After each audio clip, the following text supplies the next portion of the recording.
Hi friends, என்ன இவன் வந்ததுமே படிச்சுக்கிட்டு இருக்கான்னு தானே பார்க்குறீங்க. எனக்கு எக்ஸாம் ஃப்ரெண்ட்ஸ். அதான் ஃப்ரெண்ட்ஸ் எங்கள் அக்காவும் அதிசயமே அசந்து போகும் இது என்ன அதிசயம் அப்படின்னு பச்சை பச்சை கேவலமாக பாட்டு படிச்சுக்கிட்டு இருக்கா. என் காது வேற வலிக்குது ஃப்ரெண்ட்ஸ். எனக்கு எக்ஸாம் வருது, அதனால தான் நான் படிச்சுக்கிட்டு இருக்கேன். இன்னைக்கு 40 நாள் லீவில் இருந்து இன்னைக்கு ஆசாசியாக ஸ்கூல் போனேன் ஃப்ரெண்ட்ஸ். போனது அதுவுமே எக்ஸாம் டைம் டேபிளை தூக்கி என் கையில் கொடுத்தாங்க. எனக்கு பார்த்ததுமே என்னோட ஹாப்பினஸ் எல்லாம் ஒரு ரூமில் போட்டு அடைச்சி வச்சவா இருந்துச்சு ஃப்ரெண்ட்ஸ். நான் ஞாயிற்றுக்கிழமை போய் நம்ம வீட்டை எக்ஸாம் இருக்குன்னு சொல்லலாம். திங்கக்கிழமை எனக்கு எக்ஸாம், ஞாயிற்றுக்கிழமை போய் சொன்னால் தான் நம்மளுக்கு படிக்கிறது கொஞ்சம் கம்மியாகும் அப்படின்னு நினச்சிட்டு இருந்து ஸ்கூல் முடிஞ்சு பைக்கில் ஏறிக்கணுன்னே எங்கள் அம்மா திரும்பி ஒரு பார்வை பார்த்து, திங்கக்கிழமை உனக்கு எக்ஸாம் தானே அப்படின்னு கேட்டாங்க ஃப்ரெண்ட்ஸ். எனக்கு ஒரே உடைவாக போச்சு.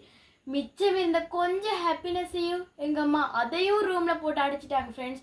இது எப்படா ரெண்டு பைக்கில் போகும்போதெல்லாம் யோசிச்சுக்கிட்டே வந்தேன். அம்மா எதுவும் கிளாஸ் ரூம்குள்ளே சிசிடிவி போட்டிருப்பாங்களோ அண்டு வீட்டை போய் ஃபோன் எடுத்து குரூப்பில் பார்த்தா தெரியுது எங்கள் டீச்சர் வாட்ஸ்அப் டைம் டேபிளே அனுப்பிட்டாங்க ஃப்ரெண்ட்ஸ்.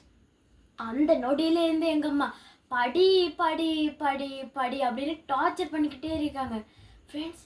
எங்கள் அம்மா வர மாதிரி சவுண்டு கேட்குது. ஓகே பாய் ஃப்ரெண்ட்ஸ், மறக்காமல் இந்த வீடியோக்கு லைக்கும் சப்ஸ்கிரைப் பண்ணிடுங்க.